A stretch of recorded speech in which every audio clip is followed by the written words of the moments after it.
All right, welcome everyone. We're going to talk about Social Security, retirement, and taxation today.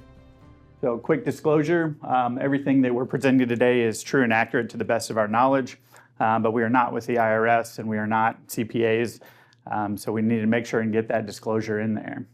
So a little bit about me. So I've been a financial advisor since 2011.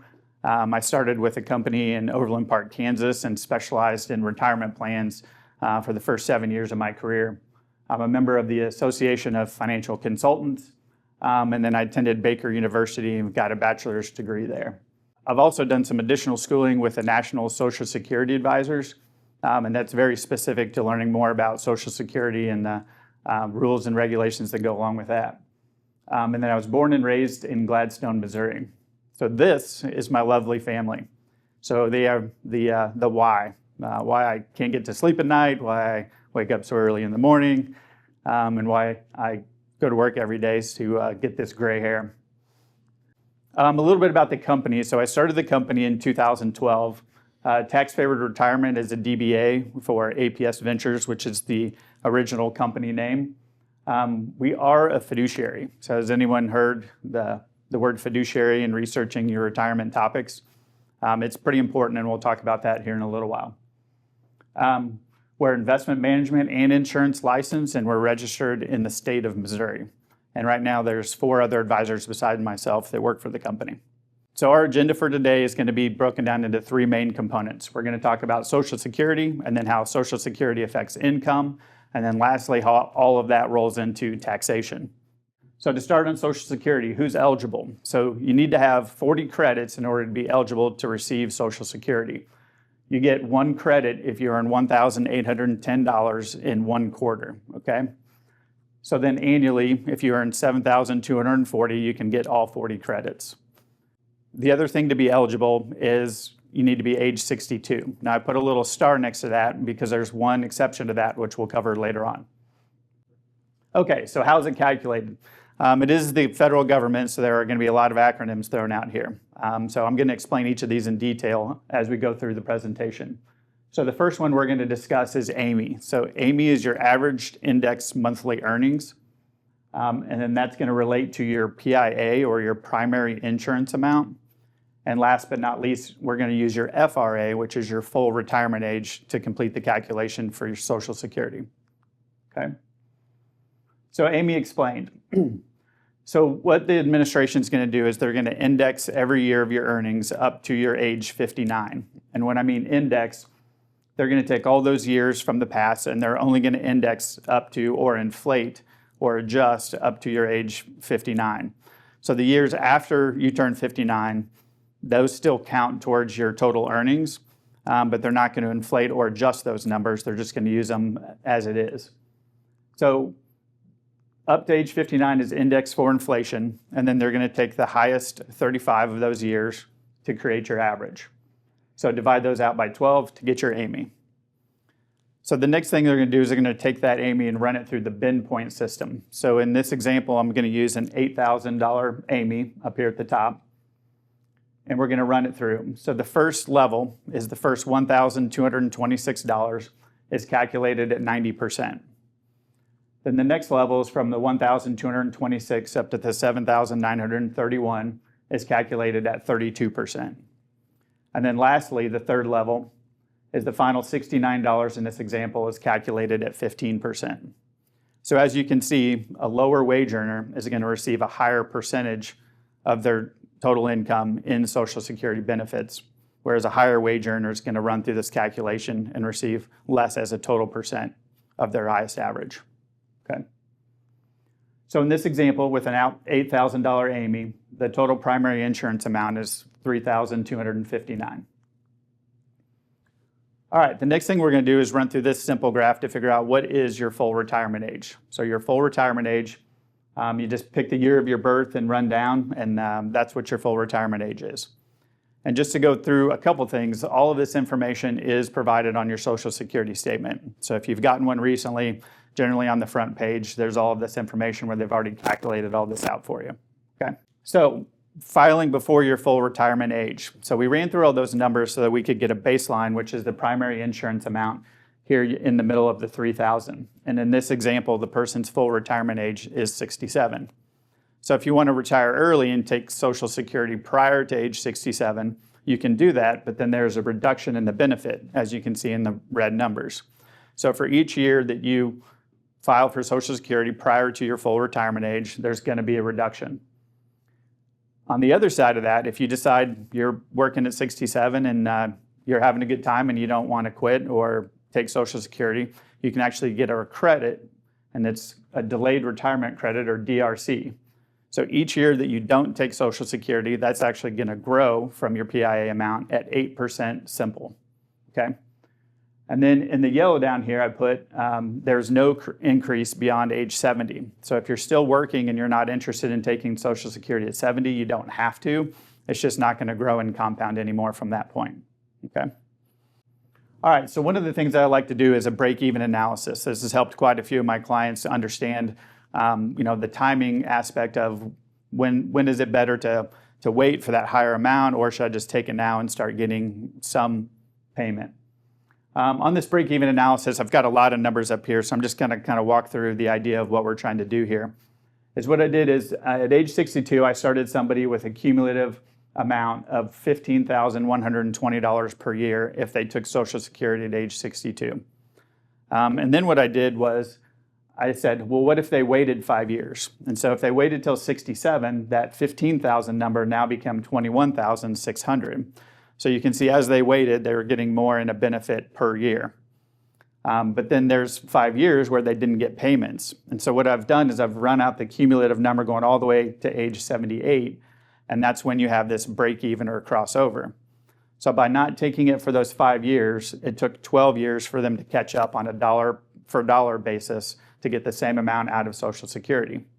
So that's the math behind it, but the big unknown is nobody knows how long they're going to live, right?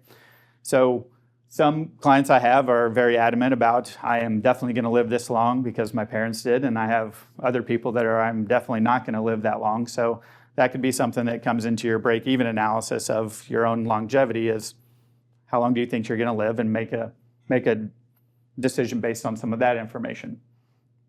So here's the math ran out, but again, it took around 11.6 or almost 12 years to get to a break-even point. All right, next we're going to talk about spousal benefits. So spousal benefits kick in if we have a high wage earner and a low wage earner, and a lot of times this is called a spousal boost. So what they do is if we have a high wage earner that makes more than double, the lower wage earner is actually entitled to a boost. So in this example, my high wage earner has $3,000 benefit, and my low wage earner has a $1,000 benefit.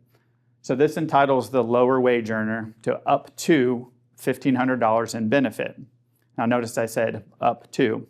So that's the maximum that the lower wage earner could get out of Social Security. And once again, we have a table to break that down. So in regards to the lower wage earner, if they wait until their full retirement age at 67, they could get a full 50% of whatever that higher wage earner's monthly benefit was. So in this example, if they took it early, say they took it at 63, they'd get 35%, not the full 50%. So they could still get a boost, but for every year earlier you take it, it's less that you're going to receive, okay? So then at 67 forward, you can see that we're calculating the 50%. So waiting after age 67, unlike when filing on your own record, there isn't any increase to that benefit. You really just max out at that 50%. So that's in the yellow there, that no increase beyond full retirement age for the spousal boost. And this is a big benefit. A lot of people don't really know much about it, but I've sat down with many clients and been pleasantly surprised when they're getting an extra $300, $400, $500 a month for that boost. They just thought that based on their own statements, that's what they got, but there is a calculation that goes into it if you have a disparity between a high and low wage earner. All right, spousal benefits if divorced. So the calculation is just the same. So you could still get the spousal boost. One of the rules is you must have been married for at least 10 years. And then this is for not only the divorce part, but for those that are still married, is that the higher wage earner must be filing for their benefit before you can actually receive the boost. So it doesn't mean that the lower wage earner can't take their benefit. It's just they're not going to get that additional boost until the higher wage earner has filed and is taking their benefit, okay?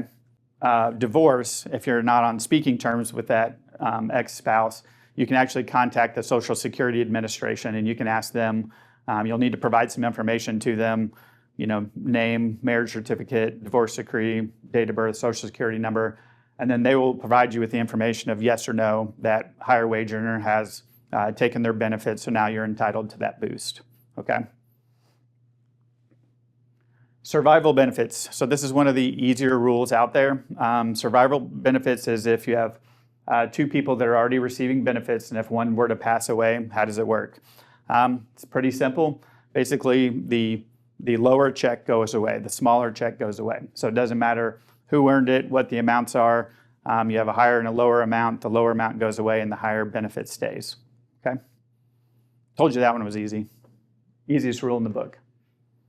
Widow's benefits. There's a lot of details around widow's benefits. We could go down several rabbit holes on that, but I'm going to hit just a few highlights on how to get widow's benefits. Okay. So number one, you must have been married at least 9 months, and then starting at age 60. So remember in the beginning, one of the qualifications for Social Security was to be age 62. Well, this is one of those things where, this is the one example where you can actually be age 60 if you're a widow and start to receive a Social Security benefit. Now, just like all the other charts I've showed you, the earlier you take a benefit, the less amount you receive in total. So if you do take it at 60, it is going to be a reduced benefit, but at least it's available if it's needed. And then you can't be remarried before the age of 60, because then the administration looks at it as you've got another spouse that you could possibly file on. So widow's benefits are only if you're not remarried before age 60. All right. Common question, can you work and still collect Social Security benefits? Yes, you can. But then there's a lot of times what's referred to as a clawback, where the administration wants some of those dollars back if you earn too much.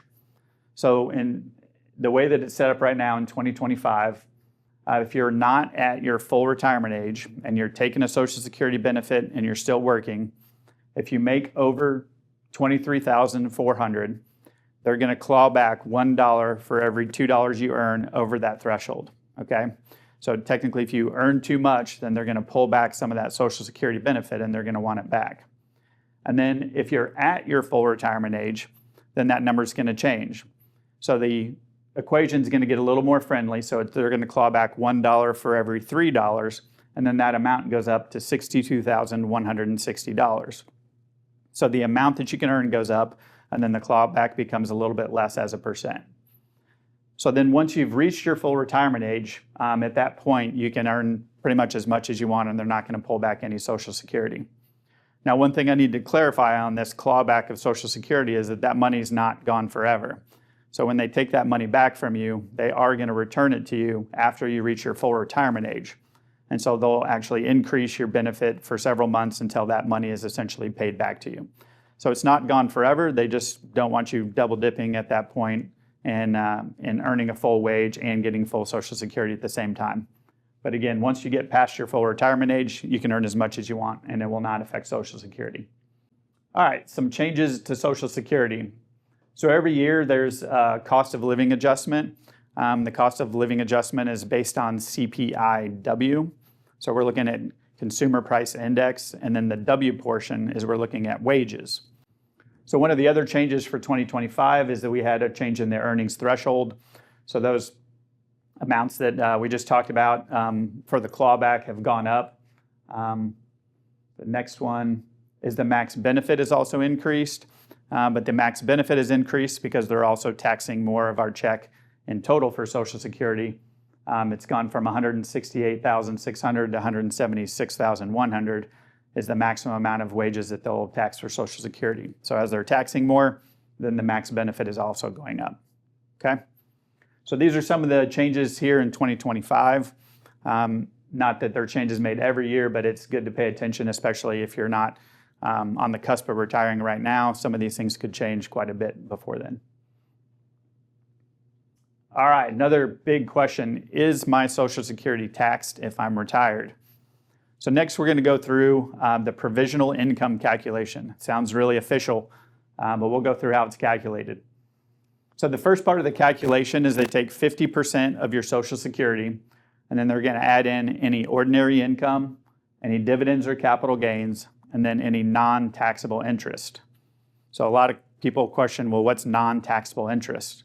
Well, those would be your municipal bonds, okay? So generally you're not taxed on municipal bonds, but in this case, they're going to use it as part of the equation to calculate your provisional income, okay? So with that information, then you run it through this table, you figure out what is your provisional income, and then starting here at the bottom, if you're married filing jointly and your provisional income is $32,000 or less, 0% of your Social Security is taxable. If you find yourself between $32,000 and $44,000, then 50% of your Social Security amount comes into your taxable equation, okay? And then once as a married couple you go over $44,000, then 85% of your Social Security is now put into your taxable equation, okay? So that was a lot of information, so we're going to run through a quick example of the provisional income calculation. So in my example here, I've got a couple with ordinary income of $20,000, so maybe one of them has a part-time job, and they've got a combined Social Security of $40,000. So when we run it through this, they're going to have $40,000 total in provisional income, so half of their Social Security plus their ordinary income. So with $40,000 of provisional income, based on that chart previously, the first $32,000, 0% of it is taxable. But in this case, they're $8,000 over that, so now they've found themselves in the 50% taxable. So 50% of that $8,000 is $4,000, so in this example, $4,000 of their Social Security would be taxable. So that's going to go onto their tax return and show as income coming in and be taxed accordingly. Okay? So recent legislation update, there's been a lot of talk about, and a lot in the news about Social Security not being taxed anymore. And there was a law that was put through, but it did not have anything to actually do with Social Security. So there was a lot of media coverage saying that that's what was going on, but under the hood, really it was a temporary, tax opportunity. So the way that that's working right now is that any senior, you don't have to be taking Social Security, but any senior 65 or older is going to get a deduction of $6,000 per person, so $12,000 per couple. And then that's only running for a limited time. So that is going through 2028. Yeah, expires in 2028. So this is just a one-time tax opportunity. Nothing structural changed in the Social Security code. So take advantage of it if you're 65 and older, but they haven't made any actual structural changes to taxation and Social Security. We're still running through the grid that we just walked through. All right, next we're going to get into income planning. So we're going to show how Social Security relates to income planning, and then finally we'll get to taxation.